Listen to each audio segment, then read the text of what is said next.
तो in the last class we were talking about किन किन चीजों के बारे में बच्चों, बताओ जरा। फर्स्ट लॉ तक अपन ने कर लिया था, इंटरनल एनर्जी पढ़ ली थी, है ना। और कुछ क्वेश्चंस अपन ने वर्क के ऊपर करे थे, जिसमें वर्क कैलकुलेशन वैसे नहीं था। फर्स्ट लॉ की मदद से अपन ने वर्क का कैलकुलेशन देखा था कि अगर इंटरनल एनर्जी, हीट और वर्क का रिलेशन है तो उसमें से कुछ पता हो तो बाकी चीजें हम कैसे बता सकते हैं, इनके बारे में कुछ बातें कर ली थी ना। Before this we studied the sign convention, heat का और वर्क का साइन कन्वेंशन क्या होता है, ये सब हमने कर लिया था। बेसिक्स हम ऑलरेडी कवर कर चुके थे। मैंने आप लोगों को कहा था कि भाई before you come for next class try and read work calculation और थोड़ा बहुत कुछ रिवर्सिबल और इरिवर्सिबल के बारे में प्री रीड करना। तो आई होप लोगों ने प्री रीड किया भाई, कुछ चीजें देखी एनसीईआरटी से। एनसीईआरटी में काफी कुछ डायग्राम वगैरह बनाए हुए हैं, ग्राफ वगैरह दिए हुए हैं, किए हैं सब लोगों ने, देखे? ठीक है, चलो तो अपन एक काम करते हैं, ये दोनों बातें डिस्कस कर लेते हैं कि वर्क कैलकुलेशन कैसे होगा और उसमें रिवर्सिबल और इरिवर्सिबल प्रोसेसेस में कैसे कैलकुलेट करेंगे वर्क को। तो करें डिस्कस। ठीक है, let's write a next heading. लिखो नेक्स्ट हेडिंग बच्चों, वर्क कैलकुलेशन या कैलकुलेशन ऑफ वर्क ऐसे लिख लो हेडिंग को। राइट डाउन हेडिंग एज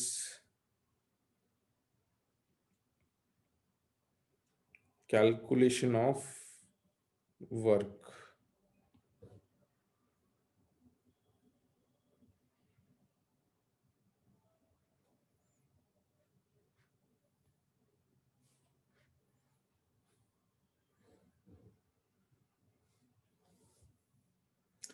तो वर्क का बेसिक फॉर्मूला आपने पढ़ा होता है कि work is F dot D S, या डी डब्ल्यू जो होता है वो आपने पढ़ा होता है एफ डॉट डी एस, यही पढ़ा होता है।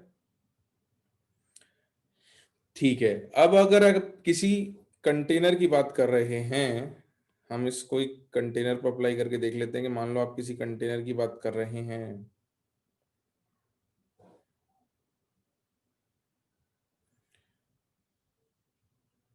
और उस कंटेनर पे पिस्टन लगा हुआ है और उस पिस्टन के ऊपर आपने कुछ प्रेशर अप्लाई कर दिया, इसको कह दिया अपन ने पी एक्सटर्नल, है ना। इसका एरिया ऑफ क्रॉस सेक्शन जो है उसको ए कह देते हैं, एरिया इज ए। और इनिशियल वॉल्यूम को हम वी इनिशियल या वी वन कह देते हैं, V one is your initial volume. ठीक, अब आप अगर पिस्टन पे प्रेशर लगाओगे ऊपर से, अंदर अगर कोई गैस फिल्ड है तो अगर आपने प्रेशर ज्यादा लगा रखा है तो पिस्टन नीचे आएगा, बिल्कुल। तो पिस्टन विल कम डाउन। और मान लेते हैं कि ये आपकी गैस की फाइनल वॉल्यूम है, V2 इज फाइनल वॉल्यूम। तो यहां इस सिस्टम में अपने पास प्रेशर है, एरिया है, फोर्स अपने पास मान लो डायरेक्टली नहीं हो अगर, तो हम फोर्स को लिख सकते हैं प्रेशर इनटू एरिया,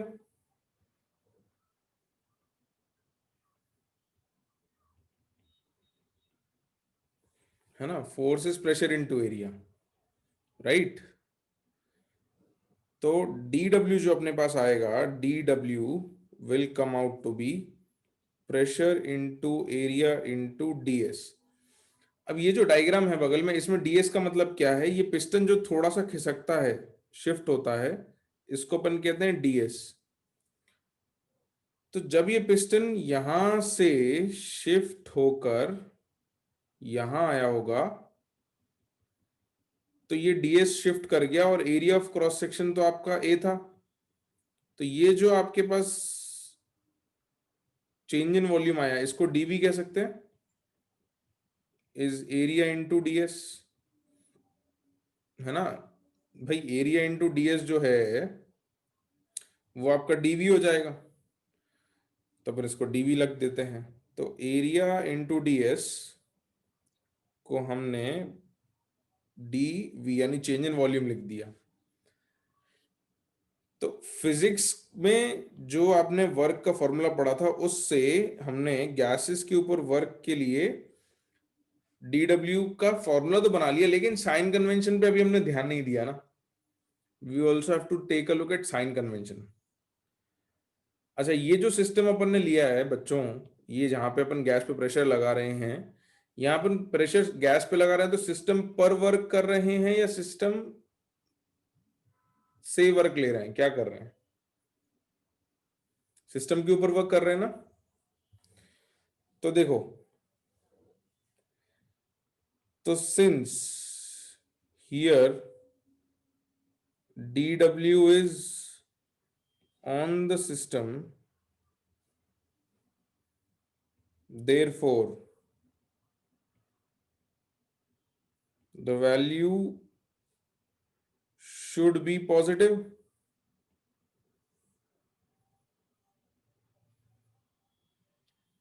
भाई आप अगर गैस पर प्रेशर लगा रहे हो तो आप वर्क ऑन द सिस्टम कर रहे हो।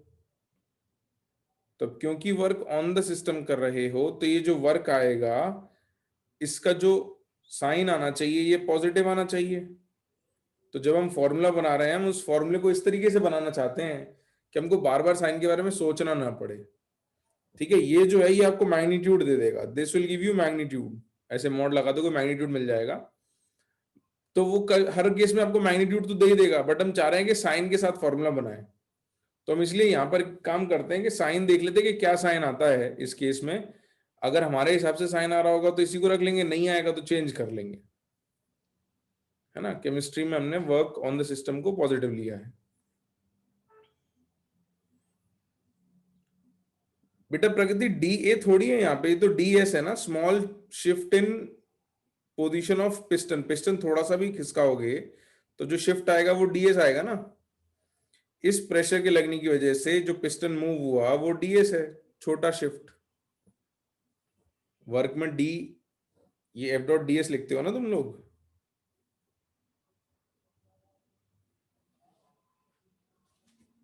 तो अब मुझे बताओ कि अगर ये पिस्टन नीचे खिसका है तो वॉल्यूम बढ़ेगी या कम होगी? कम होगी। तो डीवी तो नेगेटिव आ जाएगा। तो since volume decreases on applying pressure, therefore dv is negative।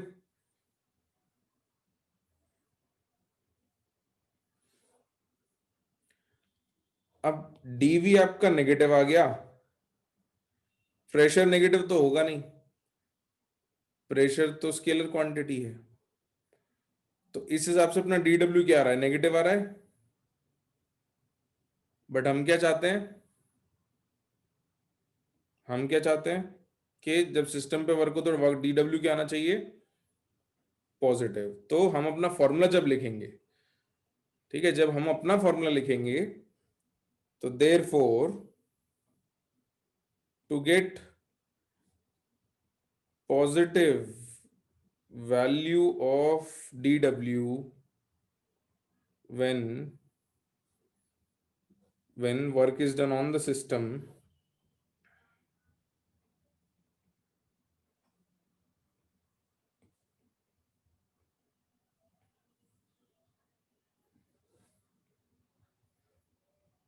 we write, हम क्या लिखते हैं? या तो मॉड लगा दो, बट मॉड नहीं लगाना क्योंकि अपन साइन के साथ फॉर्मूला बनाना चाहते हैं। मॉड के साथ तो काम बहुत आसान था। तो हम लिखेंगे कि D W is equals to minus P external into DV. ये हमारा जनरल फॉर्मूला बन गया भाई वर्क का। D W is minus P external into DV. अब इससे क्या होगा? जब भी वॉल्यूम नेगेटिव आएगी यानी सिस्टम पे वर्क करोगे तो डी डब्ल्यू क्या आ जाएगा? पॉजिटिव आ जाएगा ऑटोमेटिकली, खुद ब खुद, है ना। अच्छा, साइन उल्टा भी तो देखना है भाई। सिस्टम अगर वर्क करेगा तो क्या होगा? तो वर्क डन नेगेटिव आना चाहिए। है ना। तो सोचो जरा, सुनना एक सेकंड। अभी अगर ये पिस्टन ऊपर जाती है तो डेल्टा वी क्या आएगा, पॉजिटिव, या डीवी क्या आएगा, पॉजिटिव। तो अगर पिस्टन ऊपर गई, डीवी पॉजिटिव आया, तो अगर पिस्टन ऊपर गया तो वर्क किसने किया, गैस ने किया। तो वर्क डन क्या आना चाहिए, नेगेटिव। तो डीवी पॉजिटिव रख के देख लेते हैं भाई। ये अगर पॉजिटिव आता है तो डीडब्ल्यू क्या आएगा, नेगेटिव आ जाएगा। तो भाई इस फॉर्मूले से अपने दोनों केसेस के साइन ऑटोमेटिकली आ रहे हैं सही से। माइनस पी एक्सटर्नल डीवी लिख दें तो इससे अपना वर्क डन साइन के साथ आ जाएगा। तो इसलिए अपन ने ये फॉर्मूला बना लिया। अब ये डी डब्ल्यू छोटे वर्क के लिए अगर प्रॉपर वर्क निकालना हो तो what you can do is write integral D W is minus integral P external dot DV. तो वर्क का फॉर्मूला आ जाएगा W is equals to minus integral P external dot DV. अब पी एक्सटर्नल को integrate करेंगे अलग अलग conditions में, तो अपने पास अलग अलग कंडीशन के वर्क के फॉर्मूले भी आ जाएंगे, जो भी अपन करके देखते हैं। और लिमिट्स भी पुट कर देते हैं, एक काम करते हैं, let's put the limits from v1 to v2, या v initial to v final लिख देते हैं अपन। तो v initial to v final, ये अपना फॉर्मूला बन के आ गया।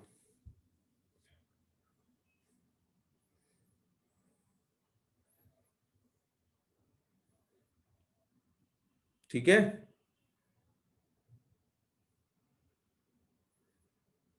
बिल्कुल। तो अब अपन अलग अलग केसेस में इसके वर्क कैलकुलेशंस के केसेस कर लेते हैं, फिर उस पर क्वेश्चंस भी करेंगे, है ना। तो जो मैंने कहा था रिवर्सिबल है, रिवर्सिबल, उन सब की बातें कर लेते हैं कि क्या होगा, कैसे होगा।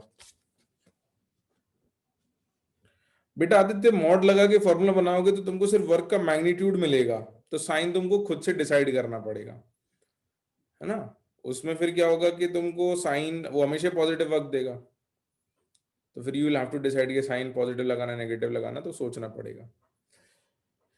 चलो भाई, तो आगे बढ़े। अच्छा लिख लो लिख लो, जिन लोगों का कुछ भी लिखना रह गया था मैं वेट कर रहा हूँ, जल्दी से लिख लो, है ना। ये सारी बातें लिख लेना भाई कॉपी में, कुछ भी छोड़ना नहीं है ना। Right every statement.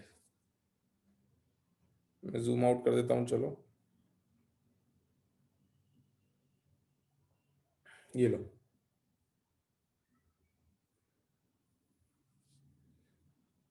है ना, राइट एवरीथिंग।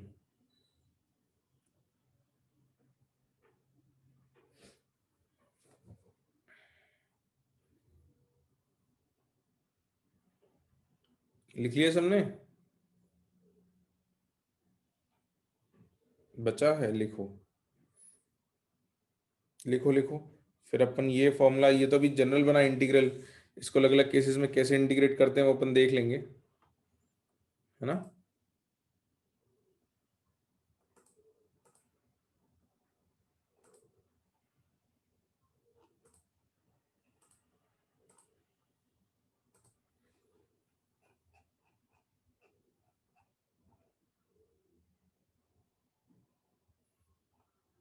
लिख लिया सबने,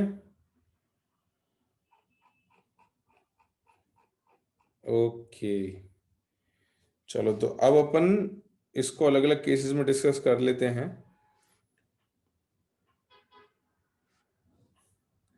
अच्छा, ये देख लो एक बार, अगर किसी को डायग्राम भी देखना था तो this is what we made in the diagram, okay.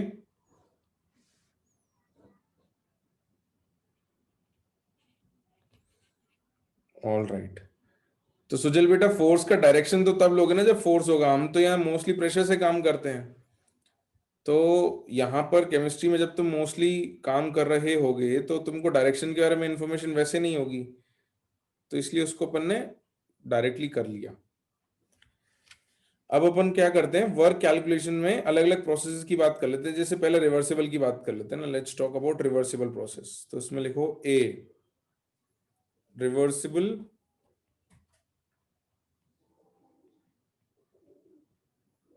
और क्वाजी स्टैटिक प्रोसेस। इसको क्वाजी स्टैटिक प्रोसेस भी कहते हैं,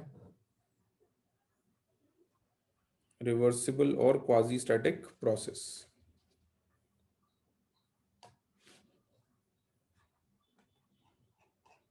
लिखा?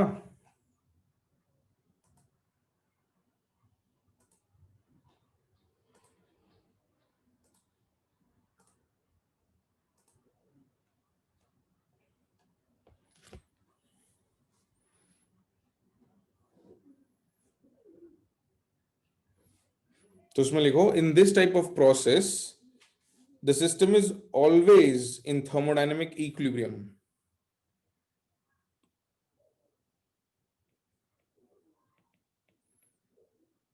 In this type of process,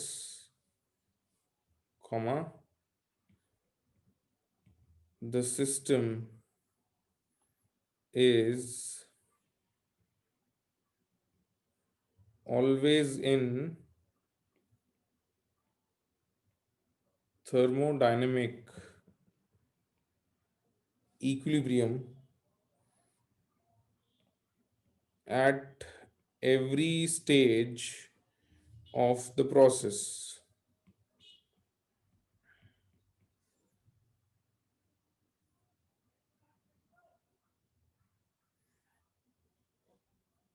Full stop. An ideal reversible process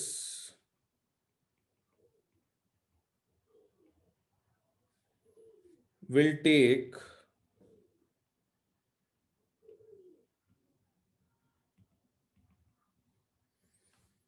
an ideal reversible process will take infinite time to get completed. अब ये infinite time क्यों लेगा वो भी मैं भी समझाता हूं तुमको, है ना? Full stop. This type of process can be drawn on a PV graph, pressure volume graph. This type of process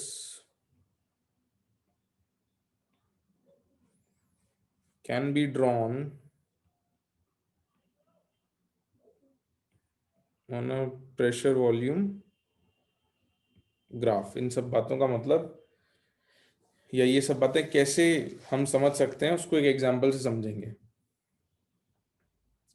यहां तक लिखा सबने? ओके. तो देखो, अभी हमने इसमें एक टर्म यूज किया है जिसमें हमने कहा है कि system is always in thermodynamic equilibrium. तो लास्ट क्लास में जो आपको समझाया था कि थर्मोडायनेमिक इक्विलिब्रियम अगर कह रहे हैं तो उसमें तीन इक्विलिब्रियम होना चाहिए. एक मैकेनिकल, दूसरा केमिकल, और तीसरा थर्मल. ये तीनों इक्विलिब्रियम होने चाहिए थर्मोडायनेमिक इक्विलिब्रियम कह रहे हैं तो. अब इसमें देखो, ऐसे प्रोसेस को कराने में दिक्कत क्या आती है. देखो, थर्मल इक्विलिब्रियम मतलब टेम्परेचर गैस का और टेम्परेचर एटमॉस्फेयर का बराबर हो. तो ये तो मेंटेन कर सकते हैं, गैस और एटमॉस्फेयर बराबर टेम्परेचर पे हो. केमिकल इक्विलिब्रियम मतलब रिएक्शन इक्विलिब्रियम पे हो या कोई रिएक्शन ही ना हो रही हो, तो वो भी हो सकता है. कोई नो रिएक्शन हो, ये पॉसिबल है. मैकेनिकल इक्विलिब्रियम का मतलब है कि हर स्टेप पे फोर्सेस बराबर है. यानी pressure of gas is equal to P external. Always forces बराबर होंगे तभी जब प्रेशर बराबर होगा, है ना? हाँ या ना? तो अपन एक काम करते हैं, ऐसे सिस्टम बना के देखते हैं कि ऐसा प्रोसेस कराना हो अगर अपने को तो क्या होगा. तो ऐसे सिस्टम बनाने के लिए अपन ने क्या किया, फिर से एक कंटेनर लिया, उसमें एक पिस्टन लगा दिया,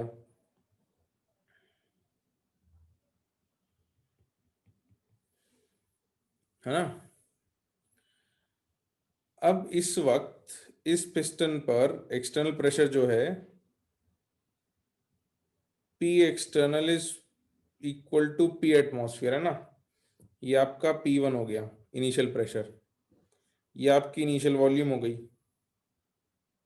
V1.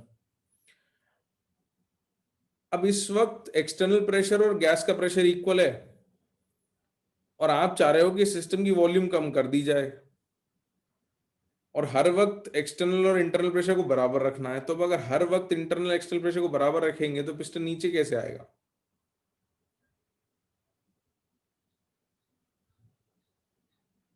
भाई पिस्टन को मूव कराने के लिए एक तरफ से थोड़ा तो फोर्स ज्यादा लगाना ही पड़ेगा ना, है ना? तो अपन क्या करते हैं कि अपन ने कहा हर स्टेप पे इक्विलिब्रियम आना चाहिए, तो हम क्या करते हैं, हर स्टेप को इतना छोटा कर देते हैं कि ऑलमोस्ट ऑलमोस्ट आपका जो प्रेशर हो एक्सटर्नल हमेशा हमेशा गैस के प्रेशर के बराबर रहे। अब इसको कराएंगे कैसे? जैसे प्रैक्टिकली मान लो इसको अपने को समझना हो कि प्रैक्टिकली ऐसे पिस्टन को मूव कराना है कि गैस का प्रेशर लगभग हर पोजीशन पर एक्सटर्नल प्रेशर की इक्वल रहे। तो मान लो मेरे को पिस्टन को यहां तक लेके आना है, सुनना बात को बच्चों, उसके बाद बना लेना डायग्राम, आपको टाइम दे दूंगा मैं बनाने का, है ना? पहले सुन लो बस इसको एक बार। मान लो आपको पिस्टन यहां तक लाना है,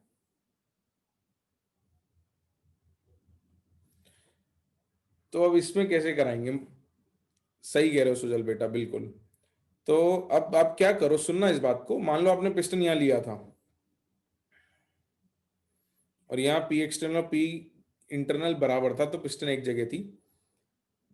आपने एक रेत का दाना लिया ना, सैंड पार्टिकल लिया और उसको यहाँ रख दिया, तो पिस्टन बहुत बहुत ही ज्यादा छोटा। नहीं नहीं सुजल बेटा देखो, मैसेजेस मैं देख लेता हूँ बट हर वक्त रिप्लाई नहीं करता, because I am in a flow, है ना? तो मैं कुछ समझा रहा हूँ तो आई नॉट डोंट ऑलवेज रिप्लाई। सुनो इस बात को। तो बच्चों मैं ये कह रहा था कि अगर आपने यहाँ एक रेत का दाना रखा तो एक सैंड पार्टिकल रखोगे तो पिस्टन बहुत नेग्लिजिबली सही थोड़ा सा शिफ्ट होगा,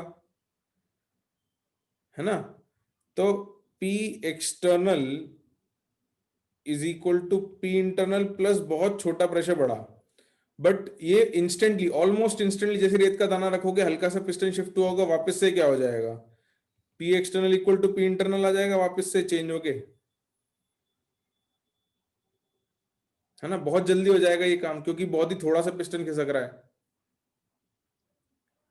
तो आपने एक रेत का दाना रखा, थोड़ी देर छोड़ दिया तो वापस इक्विलिब्रियम आ गया, थर्मल, मैकेनिकल, केमिकल, है ना? फिर आपने थोड़ी देर बाद फिर एक और रेत का दाना रखा, फिर से सेम प्रोसेस रिपीट होगा, बहुत ही थोड़ा सा पिस्टन नीचे खिसकेगा। तो ऐसे एक एक रेत का दाना अगर आप रखते जाते हो तो पिस्टन बहुत ही धीरे खिसकेगा और हर बार रेत का दाना रखने के बाद बार बार ये कंडीशन आएगी, इंटरनल एक्सटर्नल बार बार बराबर होगा। तो मैं अगर देखो इसका प्रेशर वॉल्यूम बनाना चाहूं, सुनना एक बार, फिर मैं अभी आपको बनाने को टाइम दे दूंगा। मान लो मैं इसका प्रेशर वर्सेस वॉल्यूम ग्राफ बनाना चाहूं,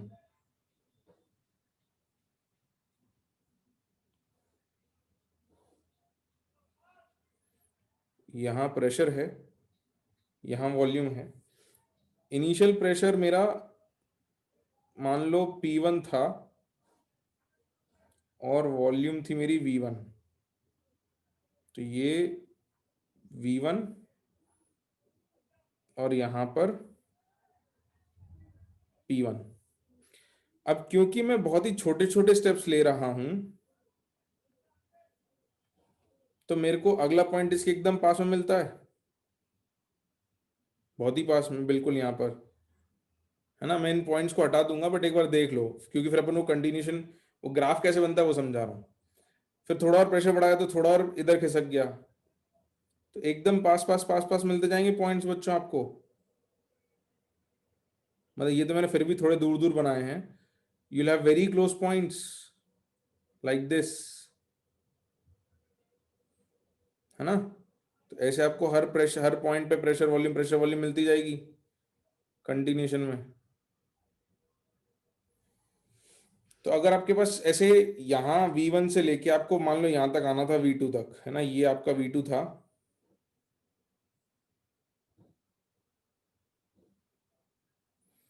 और ये आपका प्रेशर P2 था। तो आपके पास P1 P2 से लेके V1 V2 तक ऐसे इनफाइनाइट इनफाइनाइट पॉइंट्स आ जाएंगे ढेर सारे। और इन पॉइंट्स को अगर आप कनेक्ट कर दोगे, if you connect these points,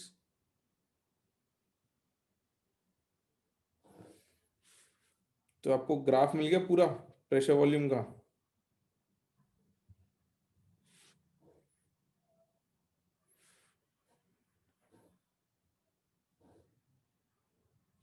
तो इसलिए हमने ये सब बातें कही कि एक तो इनफाइनाइट टाइम के बोला, क्योंकि ऐसे प्रोसेस को कराने के लिए आपको इनफाइनाइट टाइम लगेगा ही, क्योंकि आपका स्टेप बहुत ही छोटा होगा, every step will be very very very very small.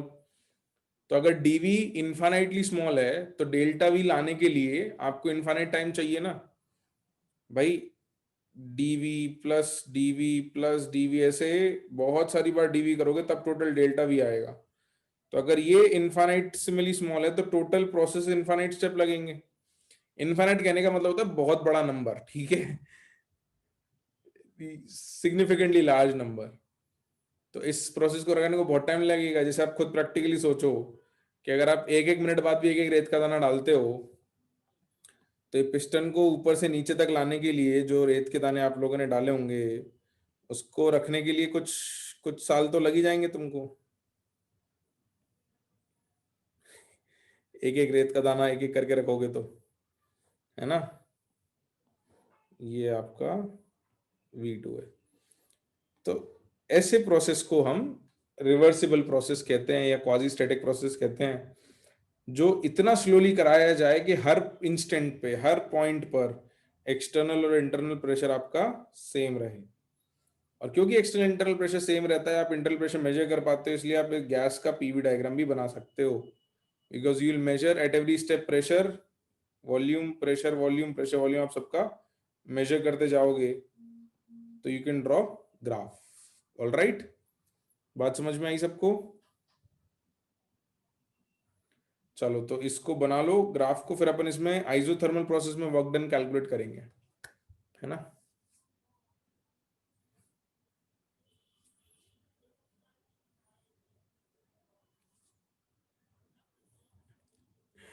Aditya बेटा वर्क कैलकुलेशन पिस्टन क्यों ले रहे हैं? क्योंकि गैस पर वर्क को समझना आसान है। अभी ओपन एटमॉस्फेयर में लूंगा तो तुम इमेजिन ही नहीं कर पाओगे कि पिस्टन नहीं है तो गैस किसको पुश कर रही है। करती तो वो तब भी है इमेजिनरी बाउंड्री को, और दूसरी गैस इसको पुश करती है, बट पिस्टन से आपको बाउंड्री दिखती है ना, इसलिए मैंने पिस्टन बना रखा है। इससे आपको इमेजिन करना समझना आसान हो जाता है। Just a way of explaining. रेत का दाना कैसे लगाओगे, रखोगे, किस पर रखोगे, उस टाइप की चीजें। लिखा सबने?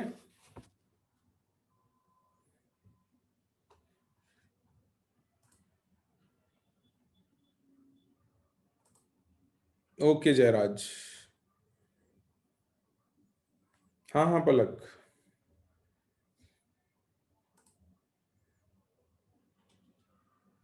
तो ये डायग्राम और ये ग्राफ बनाना है भाई। इसके बाद अपन वर्क डन की बात कर लेते हैं।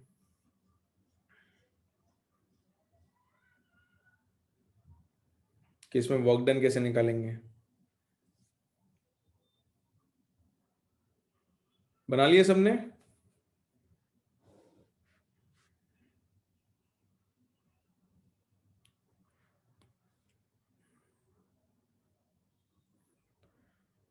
हाँ हाँ प्रेशर बेटा हो गया डन, ऑलरेडी डन। बचा है, जल्दी कर लो जल्दी कर लो। तो अब मान लो कोई आपको ऐसा कहे कि रिवर्सिबल आइसोथर्मल प्रोसेस है, उसमें वर्क निकालना है। तो दो बातें, एक तो रिवर्सिबल हो गया, एक आइसोथर्मल हो गया। तो ऐसा करते हैं अपन, ऐसा करके लिख लेते हैं कि फॉर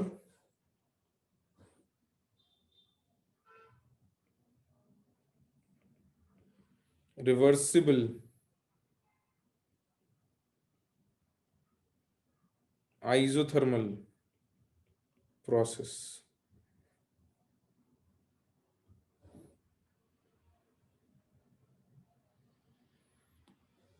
तो दो बातें, रिवर्सिबल और आइसोथर्मल। तो आइसोथर्मल का मतलब टेम्परेचर कांस्टेंट हो गया,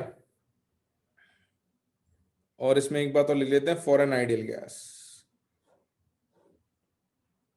फॉर एन आइडियल गैस, है ना। तो अब इसमें दो बातें पता है, देखो टी इज कांस्टेंट, पहली बात तो ये पता चल गई आइसोथर्मल है, तो ये दिस इज फ्रॉम आइसोथर्मल। और P external is always equal to P internal, क्योंकि रिवर्सिबल है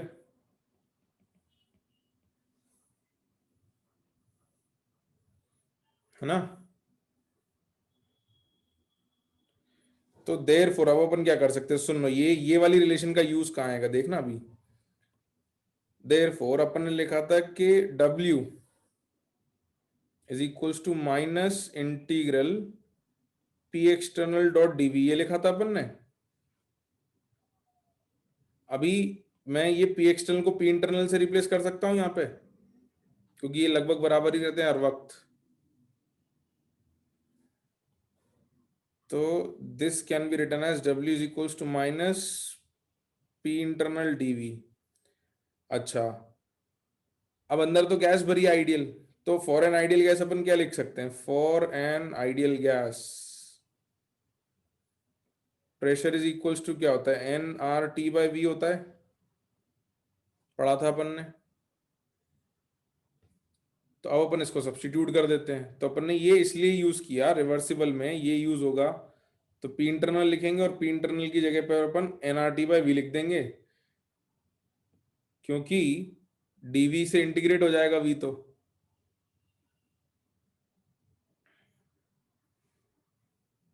तो यहां तक लिखा के सबने, लिख लो फिर मैं आगे लिखता हूं।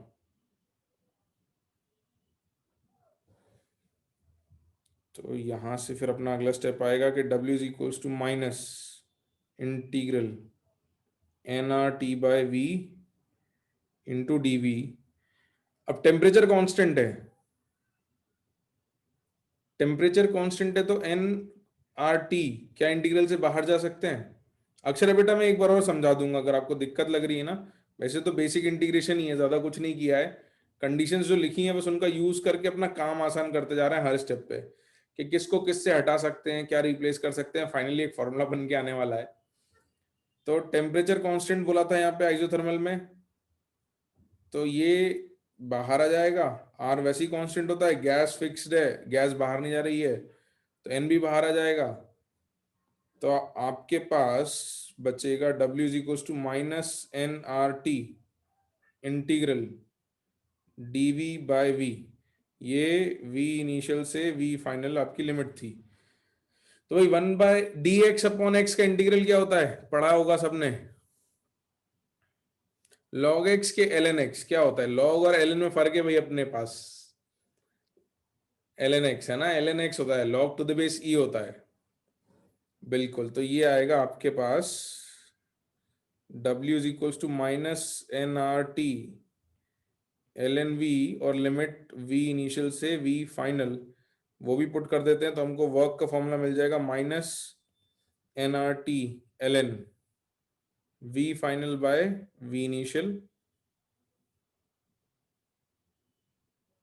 या कुछ जगह उसको ऐसे भी लिखते हैं माइनस NRT ln V2/V1। अच्छा, लॉग में कन्वर्ट करना हुआ तो क्या करेंगे,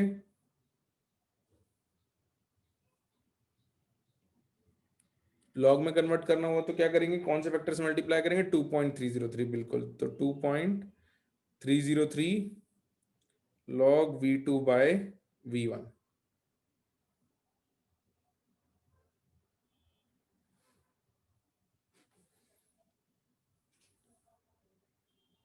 ठीक है, लो लिख लो इसको, राइट इट डाउन। मैं एक बार और चीजें बता दूंगा कि क्या क्या किया अपन ने। ये आपका फॉर्मूला आ गया for work done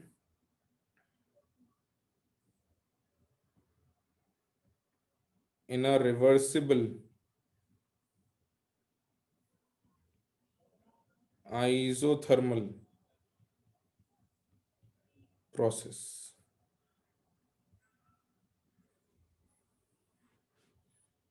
So this is your work done in reversible isothermal process.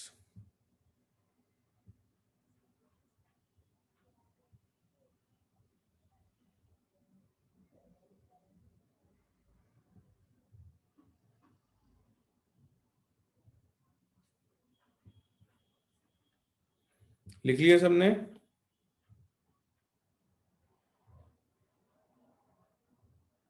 अरे एनआरटी नहीं लिखा क्या? अरे रे, रुको रुको। अच्छा, 2.303 के साथ एनआरटी लिखना भूल गया क्या मैं? अरे एक सेकंड, लिख देते हैं लिख देते हैं लिख देते हैं, बस एक सेकंड रुक जाओ, अभी ऐड कर देते हैं उसको भी। 2.303 लिखना रह गया है, 2.303 के साथ एनआरटी लिखना रह गया है। 2.303 NRT log V2 bye V1।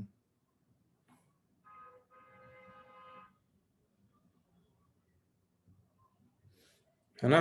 अब ठीक है, अब नहीं मिस किया अपन ने। लिख लिया सबने? मैं एक बार बता दूं क्या क्या किया अपन ने, किन कंडीशंस का यूज किया। और बेसिकली वही होगा कि आपको टर्म्स जो बोले गए हैं उनकी कंडीशंस समझ लोगे, तो आप उसको अप्लाई कर पाओगे।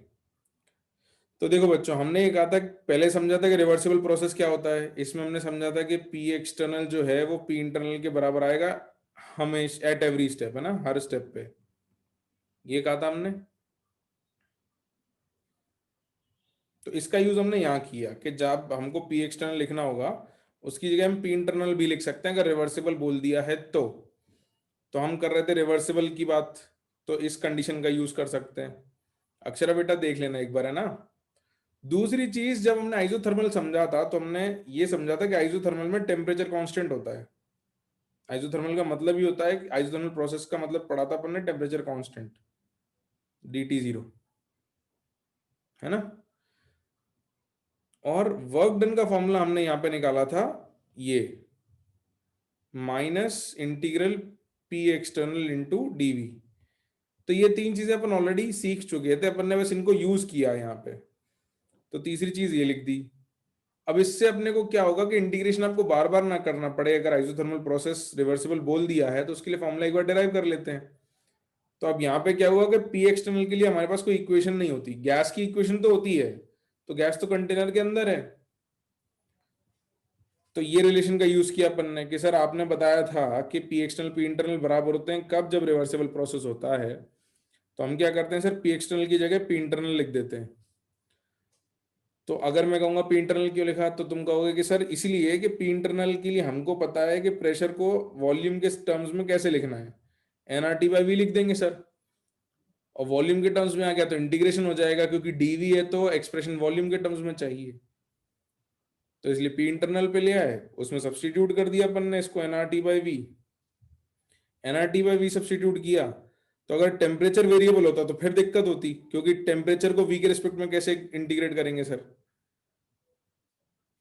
तो उस केस में तुम्हें पता है कि सर अभी आपने बोला था टेम्परेचर कांस्टेंट आइसोथर्मल प्रोसेस है, तो ये टी बाहर आ गया इंटीग्रल के, आर कांस्टेंट होता है ये बाहर आ गया, कंटेनर के अंदर गैस फिक्स्ड है वो एन बार आ गया। तो बचा क्या अंदर, डीवी बाई वी। इसको इंटीग्रेट किया तो सर एल एन वी आ गया, उसमें लिमिट सब्स्टिट्यूट कर दी तो हमारा फॉर्मूला आ गया। समझ में आई बात? I guess this should be clear, है ना। ज्यादा कुछ मुश्किल नहीं किया है, बस जो कुछ अभी तक सीखा था उसको यूज कर लिया है। ठीक, अब सवाल करते हैं। फिर अपन इरिवर्सिबल प्रोसेस भी सीखेंगे। इरिवर्सिबल प्रोसेस कंपैरेटिवली आसान होता है, उसमें ज्यादा कुछ मेहनत नहीं लगती। और डे टू डे लाइफ में जो ऑब्जर्व भी करते हैं हमारे आसपास होते हुए, इरिवर्सिबल प्रोसेस यूज ऑब्जर्व करते हैं। लिखें लिखें, सवाल लिखें बच्चों।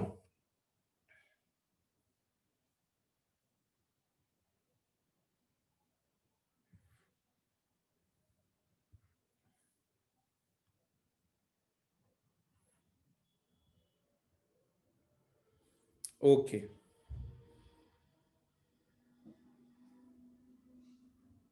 तो लिखो question. 2 mole of an ideal gas is expanded isothermally and reversibly.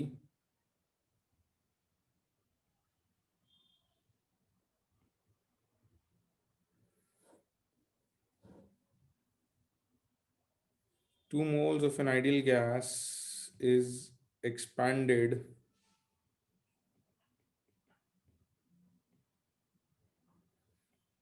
isothermally and reversibly from 1 liters to 10 liter at 27 degrees Celsius.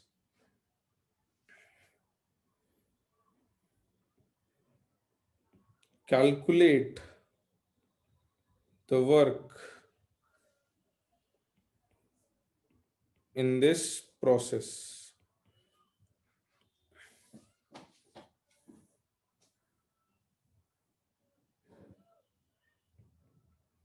Answer मेरे को तुम लोग जूल्स में दे देना, है ना?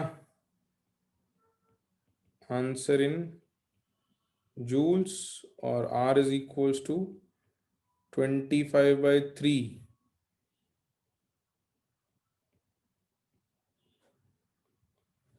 जूल पर मोल पर केल्विन। मतलब 8.314 होता है, बट अप्रोक्सीमेशन बताया था, उसको अप्रोक्सीमेट करके 25/3 लिख सकते हो। तो करो भाई calculate and let me know क्या आ रहा है answer.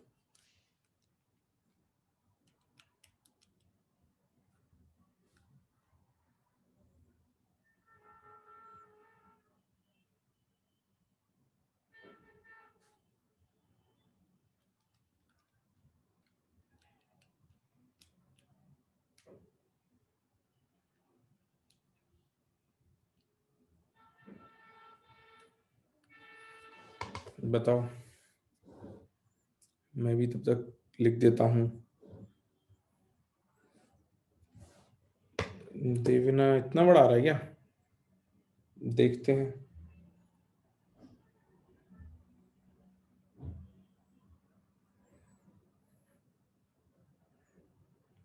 W is equals to minus NRT ln, या 2.303 वाला यूज कर लेते हैं। -2.303 NRT log V2 by V1, तो -2.303 इंटू 2 इंटू 25/3 इंटू टेम्परेचर कितना रखा भाई?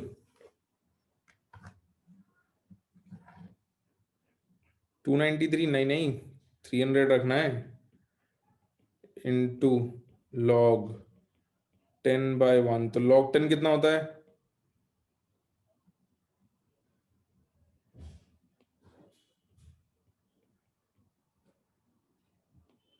1 होता है, तो ये आ जाएगा तुम्हारा -230.3 इंटू 50 जूल्स, यही आएगा।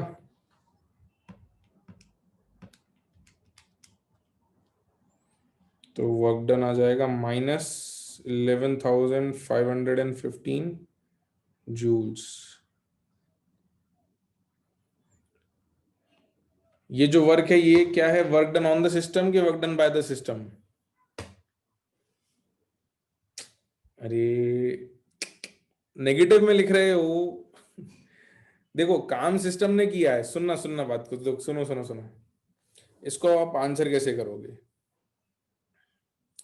हम केमिस्ट्री में जो वर्क का फॉर्मूला निकालने वाले हैं, सुनना बात को बच्चों, आपने ये जो फॉर्मूला निकाला था, आपने जब ये फॉर्मूला डिराइव किया था, तो आपने कहा था कि जब पॉजिटिव आए तो work done on the system पे ये पॉजिटिव आना चाहिए, है ना? तो जब ये नेगेटिव आएगा तो ये बात तो ठीक है कि काम सिस्टम ने किया है, लेकिन नेगेटिव वैल्यू को आप क्या कहोगे? उसको तो work done on the system ही कहोगे ना। बात समझ में आ रही है? मैं बताता हूँ आपको, है ना, ये जो मैं सेंटेंस कह रहा हूँ उसका मतलब क्या है। सुनो सुनो सुनो, नहीं अभी आपको एक बार में क्लियर हो जाएगा। अगर कोई आपसे कह रहा है, सुनना बात को, अरे नो सर नहीं, हाँ सर, सुनो बात को, आपने ये जो वैल्यू निकाली, ये बात, ये वर्क नेगेटिव आ रहा है, इसका मतलब ये समझ में आ रहा है कि सिस्टम ने काम किया है, सिस्टम पे काम नहीं हुआ, ये बात समझ में आ रही है, ये बात सच है। लेकिन अगर कोई आपसे कहे कि -11,515 क्या है, -11,515 क्या है, work done on the system के work done by the system, तो आप कहोगे ये है work done on the system. क्यों कहोगे मैं बताता हूं। नहीं नहीं, ऑन द सिस्टम कहोगे। क्यों कहोगे मैं बताता हूँ, सुनना बात को। तो यहां इसका इसका आंसर क्या होगा? इसको आप लिखोगे work done on the system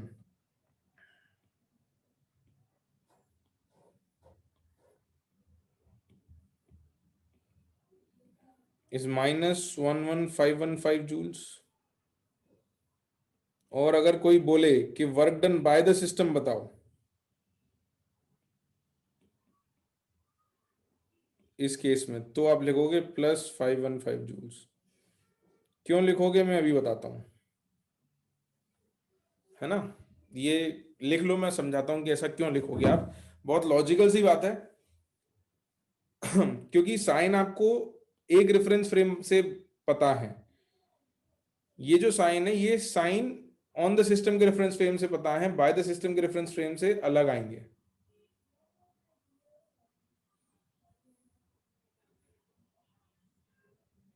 ये लिख लिया कि सबने?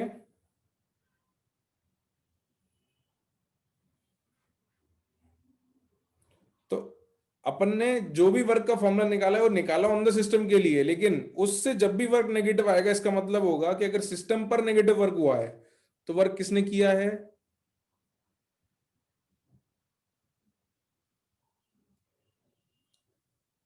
किसने किया है बच्चों?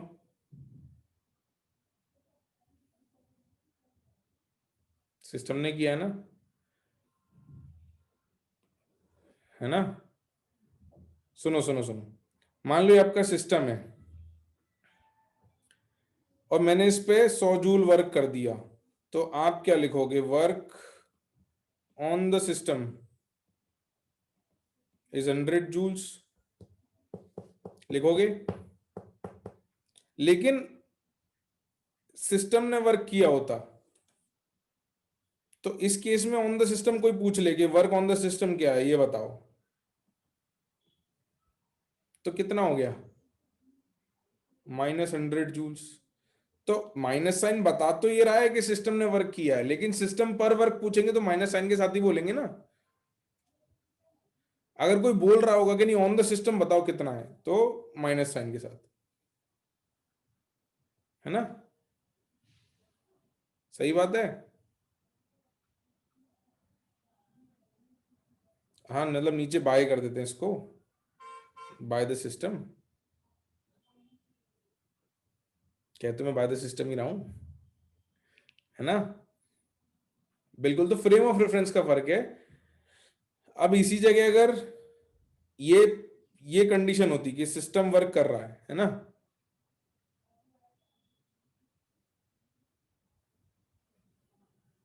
अगर सिस्टम वर्क कर रहा है, अरे नहीं नहीं, सही तो लिखा था यार, क्या कह रहे हो, रुक जाओ रुक जाओ। अरे ऑन द सिस्टम ही लिखा था, अपन ऑन द सिस्टम की बात कर रहे थे ना। तो ऑन द सिस्टम ही तो रहेगा बेटा, -100। बाय द सिस्टम लिख लिया तो वो -100 क्यों रहेगा? कैसी बात कर रहे हो, सही तो लिखा था। बाय द सिस्टम की बात तो अब कर रहे हैं अपन। हाँ हाँ, ये दोनों जगह ऑन द सिस्टम है, तभी तो फ्रेम ऑफ रेफरेंस बदल रहा है। समझ में आ रही है बात?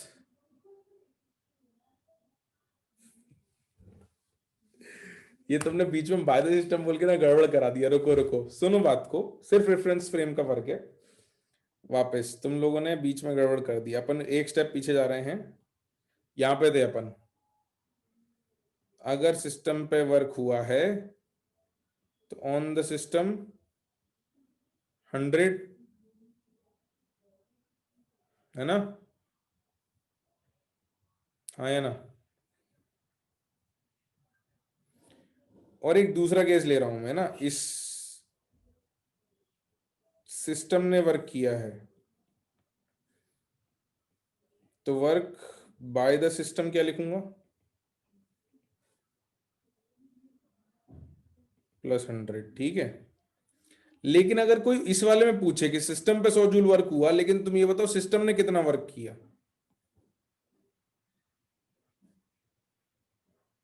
कोई यहां पूछ ले कि work done by the system बता दो, तो कितना हो जाएगा?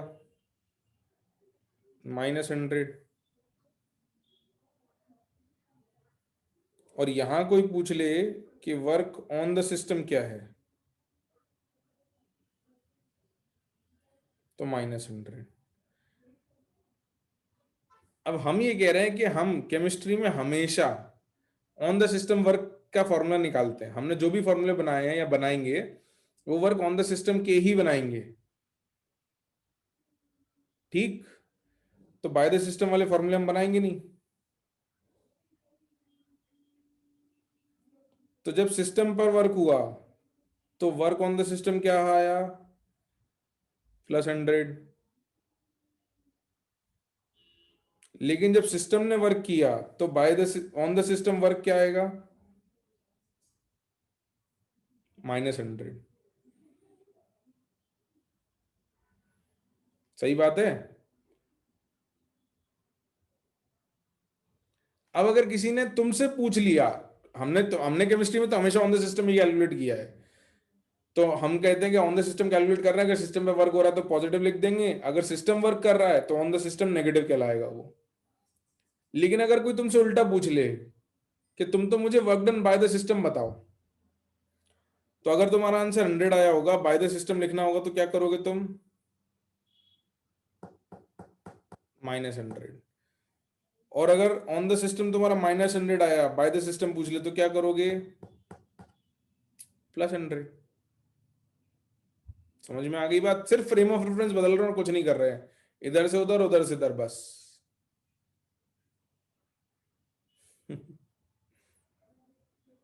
है ना। और बहुत सिंपल सी बात है भाई।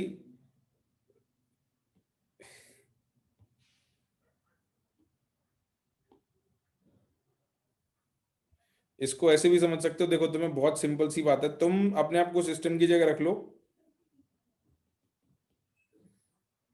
यू गेट मनी, 100 रुपये मिल गए तुमको, तो +100 लिखोगे।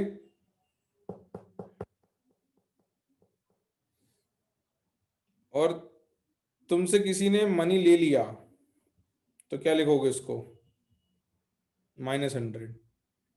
है ना। तो ये लेकिन -100 क्या है, मतलब टेकन मनी तो 100 ही होगा। कोई तुमसे तुमसे कितना रुपए लिया गया तो 100 रुपये ही लेंगे तुमसे। लेकिन तुम हमेशा क्या देखना चाहते हो कि तुमको कितना पैसा मिल रहा है। तो अगर किसी ने तुमसे पैसे ले लिए तो ये तुम लिखोगे मनी रिसीव्ड, है ना। मनी रिसीव्ड अगर तुमको मिले हैं तो मनी से रिसीव्ड +100। और अगर किसी ने ले लिए हैं तो मनी रिसीव्ड कितना हो गया, -100।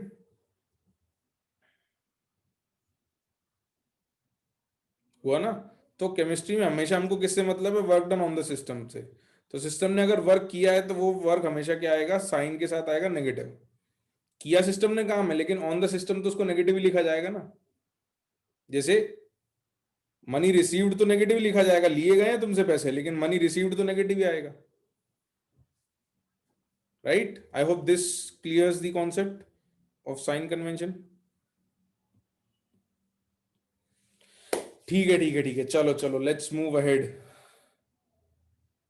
तो ये आपका रिवर्सिबल प्रोसेस हो गया। अभी रिवर्सिबल की बात कर लेते हैं फटाफट।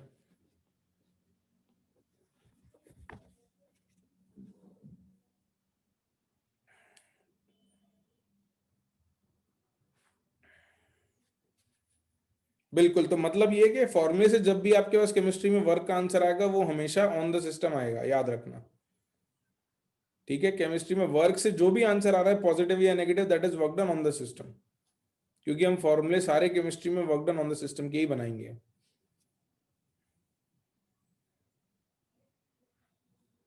Okay, next heading, irreversible process. तो ये हमारा रिवर्सिबल प्रोसेस था जिसको हमने समझाया था। अभी इरिवर्सिबल या स्पॉन्टेनियस या natural process. Second is irreversible और spontaneous और natural process।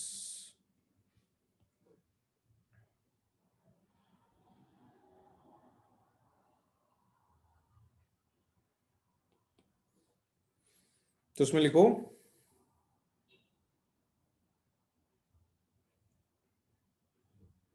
if a process is carried out in such a manner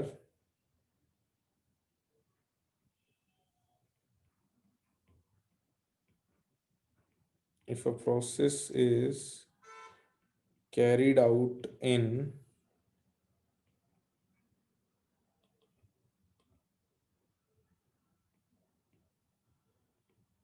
such a manner so that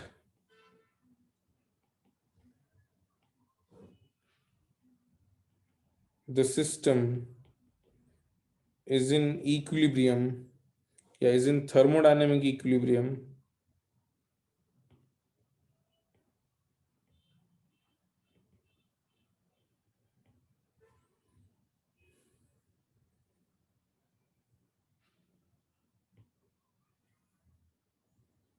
at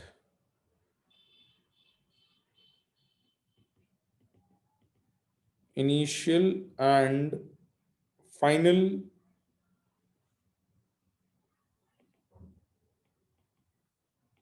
state during the process is in thermodynamic equilibrium at initial and final state during the process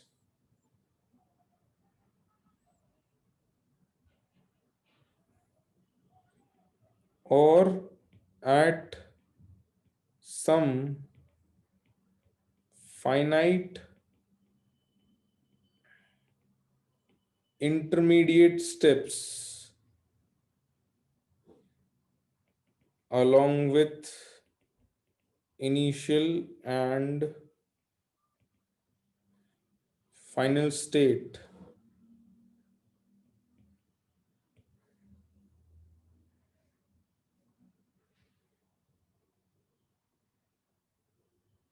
comma it is said to be an irreversible process। Full stop. इन सब बातों का ही मतलब समझाता हूँ कि क्या है। नेक्स्ट लाइन में it will take finite time to get completed, it will take finite time to get completed, full stop, it cannot be drawn on a PV graph, it cannot be drawn on a PV graph।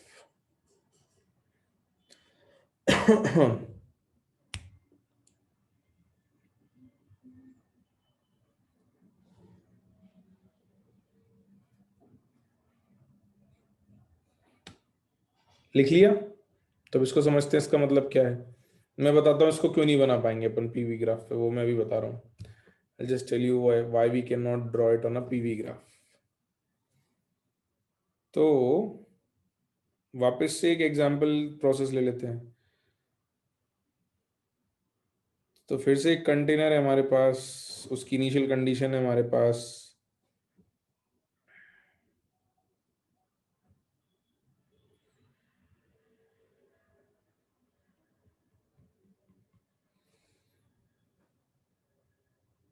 ये ऊपर से लगने वाला जो pressure है P external वो P ATM है, और अंदर से लगने वाले प्रेशर को हम P1 कह रहे हैं, है ना। इस वक्त वॉल्यूम आपकी V1 है, P1 is your pressure of gas, ठीक है। तो यहाँ क्या पता है अपने को कि P1 is equals to PATM is equals to pressure of gas, ठीक है। अब आपने क्या किया, आपने इसके ऊपर रख दिया 1 ब्लॉक, अब ब्लॉक रखोगे बच्चों तो ये पिस्टन नीचे जाएगा, हाँ या ना? तो ब्लॉक रखने के बाद मान लो फाइनली आपका पिस्टन यहाँ आके रुकता है,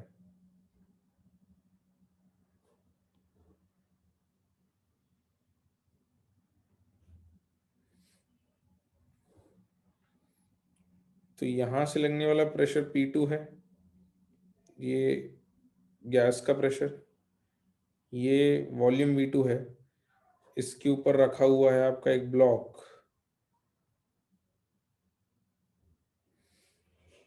तो यहां से जो P एक्सटर्नल लग रहा होगा इस वक्त, P external dash, that will be P ATM plus P block, इन दोनों की वजह से लगेगा। तो पिस्टन अगर इस पोजीशन में रुका हुआ है तो इस पोजीशन में आप लिख सकते हो कि P2 इज इक्वल टू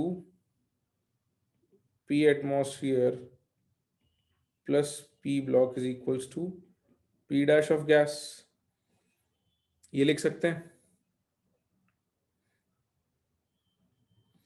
अच्छा, लेकिन जब पिस्टन यहां से यहां मूव कर रहा था तो क्या कभी बीच में ब्लॉक रखने के बाद कभी भी आपका प्रेशर ऑफ गैस और P external plus P block बराबर था क्या बीच में कहीं पे? Was is equal anywhere? नहीं था। तो इसका मतलब ये हुआ कि बीच में प्रेशर ऑफ गैस तो लिख ही नहीं सकते हम, क्योंकि पिस्टन मूव कर रहा है तो pressure of gas continuously very कर रहा है ना? लेकिन उस कंडीशन पे अपने पास रीडिंग ही नहीं है कोई। अपने पास रीडिंग कहाँ है? इनिशियल है और फाइनल है। बीच में तो पिस्टन कंटिन्यूस मूव कर रहा है, उस वक्त उसका टेम्परेचर क्या है, उसकी वॉल्यूम क्या है, वो कुछ पता नहीं है अपने को, है ना? हाँ या ना क्लास? तो अब हमारे पास कितने पॉइंट है ग्राफ पे? दो, एक इनिशियल और एक फाइनल। तो इसका ग्राफ अगर बनाने जाएंगे, सुनना बात को, if we would like to draw the graph, होगा क्या कि अपने पास इनिशियल कंडीशन है और फाइनल कंडीशन है।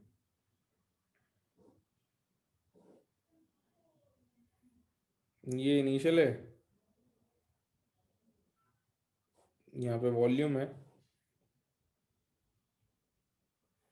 और इस पे प्रेशर है। तो ये P1 और फाइनली P2 और V2। तो हम पे बस दो ही पॉइंट्स हैं, बीच में पॉइंट्स ही नहीं है, तो इसलिए हम इसको नहीं, स्ट्रेट लाइन कैसे कह सकते हैं? हमें क्या पता कि गैस का प्रेशर यहाँ पे, ऐसे स्ट्रेट लाइन बनाने का मतलब क्या है कि तुम्हें पता है कि जब वॉल्यूम इतनी थी तो प्रेशर इतना था, पता है क्या तुमको? नहीं पता ना भाई, आप बना ही नहीं सकते, जरूरी थोड़ी है स्ट्रेट लाइन है, ऐसा भी आ सकता है, ऐसा भी आ सकता है, ऐसा भी आ सकता है। जब आपको गैस का प्रेशर नहीं पता तो आप प्लॉट बना ही नहीं सकते ना, you only have two points, बीच के पॉइंट्स मिसिंग है भाई। इसलिए हमने लिखा है कि हम इसका पीवी ग्राफ नहीं बना सकते, हम सिर्फ फाइनल और इनिशियल वैल्यूज को बता सकते हैं, है ना? सो जब ब्लॉक उठाओगे तो पहुंचेगा नहीं पहुंचेगा वो इस पर डिपेंड करता है कि तुम्हारा इनिशियल गैस का टेम्परेचर क्या था, और ब्लॉक हटाने के बाद गैस का फाइनल टेम्परेचर अगर वही है तो पहुंच जाएगा। तो it depends on a lot of things, okay.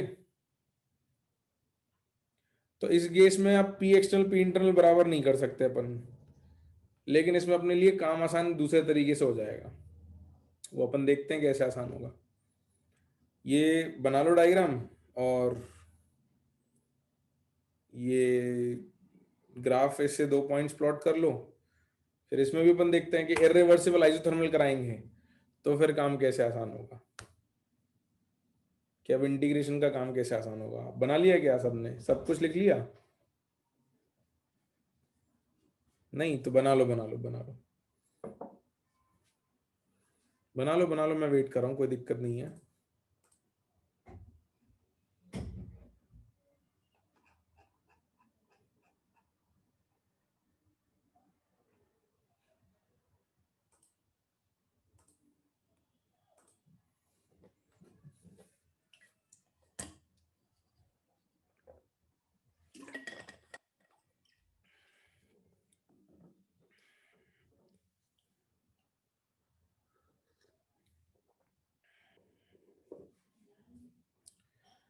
बन गया ग्राफ बच्चों?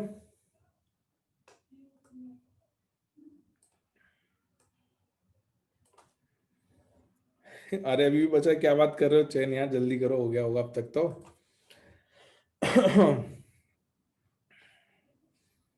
तो अब अगर इरिवर्सिबल आइसोथर्मल प्रोसेस कराते हैं तो क्या होता है?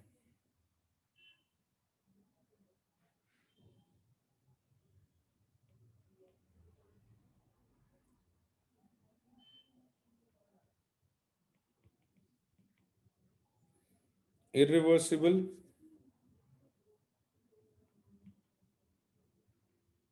आइसोथर्मल प्रोसेस, इरिवर्सिबल पर पी एक्सटर्नल जो है वो कांस्टेंट हो जाएगा, हाँ या ना? अरे गिरिजा बेटा बच गया आपका, जल्दी कर लो। और आइसोथर्मल है तो एक और कंडीशन, टेम्परेचर भी कांस्टेंट है। हालांकि यहाँ टेम्परेचर कांस्टेंट की अपने को ज़्यादा ज़रूरत पड़ेगी नहीं, पी एक्सटर्नल कांस्टेंट से अपना काम हो जाएगा, राइट? तो since W is equals to minus integral ये V1 से V2 पी एक्सटर्नल dV, अभी पी एक्सटर्नल आपका कांस्टेंट है तो इंटीग्रल के बाहर ला सकते हैं,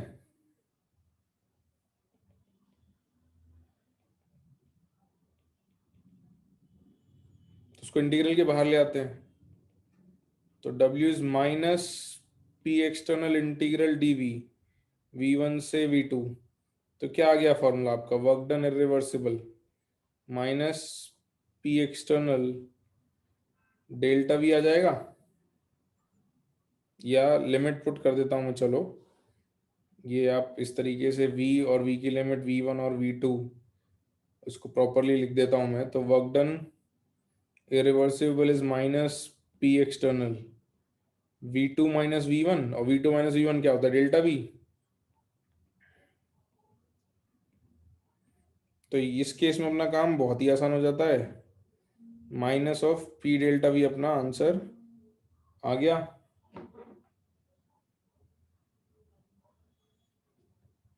तो यहाँ अपने को टेम्परेचर की जरूरत नहीं पड़ी, बट आइसोथर्मल बोला है, कभी कोई पूछे तो टेम्परेचर अपना कांस्टेंट है।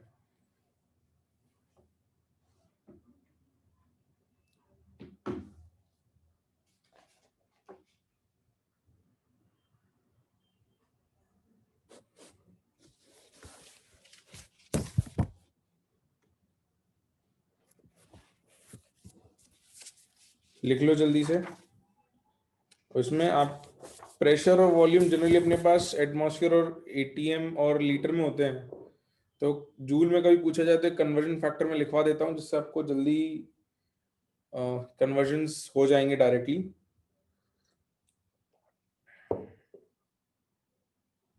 क्योंकि जनरली प्रेशर आपको ऐसा यूनिट में नहीं दिया होगा, मोस्ट ऑफ द केसेस में आपको लीटर में वॉल्यूम दी होती है और एटीएम में प्रेशर दिया होता है, या प्रेशर बार में होता है, तो उसको कन्वर्ट जूल में करने का एक कन्वर्जन फैक्टर मैं आपको लिखवा देता हूँ। लिख लिया सबने यहाँ तक?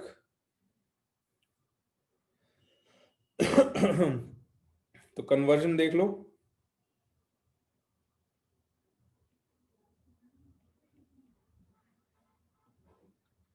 ये याद रख लोगे तो काम आसान है, वरना फिर आपको एग्जाम में कन्वर्ट करना पड़ेगा। हो जाता आसानी से, मुश्किल नहीं होता, बट इजी वैल्यूज हैं तो याद रख सकते हैं। तो वैल्यू क्या है कि 1 बार और लीटर अगर है तो that is equal to 100 joules, which is basically pascal metre cube, है ना? वहां प्रेशर पास्कल में होता है और वॉल्यूम मीटर क्यूब में होती है, राइट? और अगर 1 ATM लीटर या लीटर एटीएम है तो वो होता है 101.3 joules, which is again pascal metre cube, या बेसिकली न्यूटन मीटर, है ना? पास्कल होता है न्यूटन पर मीटर स्क्वायर, वो मीटर स्क्वायर से मीटर क्यूब काट दोगे तो न्यूटन मीटर बच जाएगा। तो कन्वर्जन करना हो तो ऐसे कर सकते हो कि बार को पास्कल में कन्वर्ट किया, लीटर को मीटर क्यूब में कन्वर्ट किया, मगर वो टाइम बचा देगा अगर ये कन्वर्जन याद है तो।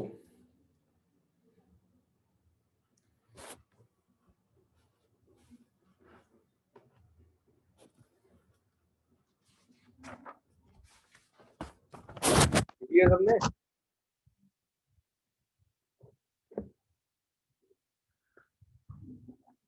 अच्छा, और वो डेसीमीटर क्यूब याद है कन्वर्जन क्या होता है डेसीमीटर क्यूब का? लीटर और डेसीमीटर क्यूब और मीटर क्यूब का वही बता देता हूँ। 1 litre is how much, how many decimetre cube? 1 है ना, डेसीमीटर क्यूब मतलब लीटर ही होता है। अच्छा, 1 metre cube is basically 1000 decimetre cube या 1000 लीटर्स, ठीक है, ये याद रखना, काम आ जाएंगे आपको। अब कर लेते हैं अपन क्वेश्चन, करें?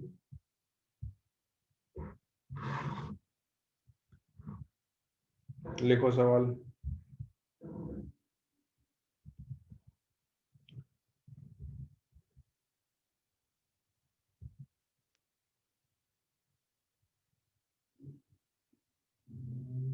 प्रगति बेटा, ग्राफ तो कंडीशन बदलेंगे तो अलग अलग ही बनेंगे, बिल्कुल। है ना, कांस्टेंट प्रेशर कंडीशन में ग्राफ अलग बनेगा, कांस्टेंट वॉल्यूम कंडीशन में ग्राफ अलग बनेगा, तो वैसा रहेगा। वैसे वो ग्राफ बेस्ड क्वेश्चन पूछे तो जा सकते हैं, बट कांस्टेंट वॉल्यूम में अभी देखेंगे आगे, कुछ और क्वेश्चंस में करवा दूंगा आपको ना। अभी अपन पहले ये इरिवर्सिबल प्रोसेस के वर्क डन के क्वेश्चन कर लें। लिखो, work done during the expansion of a gas,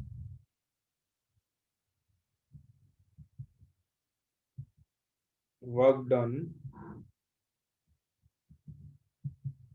during the expansion of a gas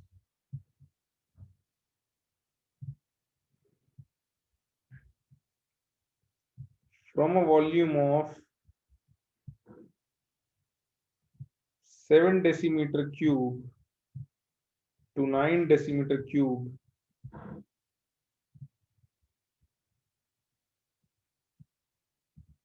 against a constant external pressure of 4 atm is,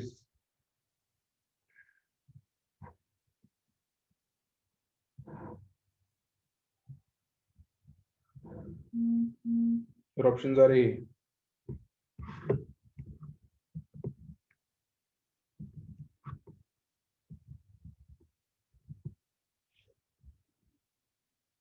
plus 303 joule, 304 joules, B, minus 202.6 joules, C, plus 202.6 joules, या फिर D, minus 405.2 joules. तो यहाँ reversible reversible कहीं लिखा नहीं है, तो आप डिसाइड करो, बताओ भाई कि रिवर्सिबल होगा क्या रिवर्सिबल होगा।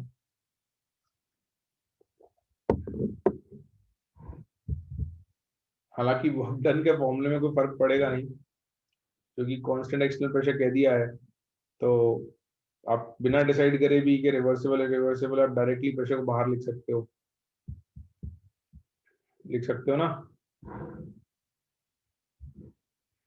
हाँ या ना बच्चों, कोई तो बोलो, लिख सकते हैं।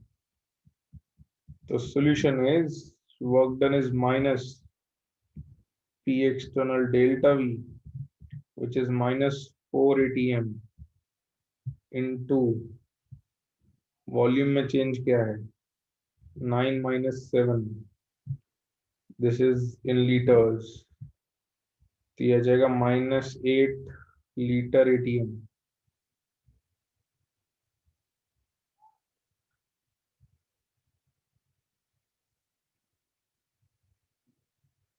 तो मुझे तुम्हें एक ऑप्शन चेंज करके देना पड़ेगा। है ना? और वो मैं ऑप्शन चेंज कर देता हूँ। कौन सा वाला करूं बताओ? ये कर देता हूँ।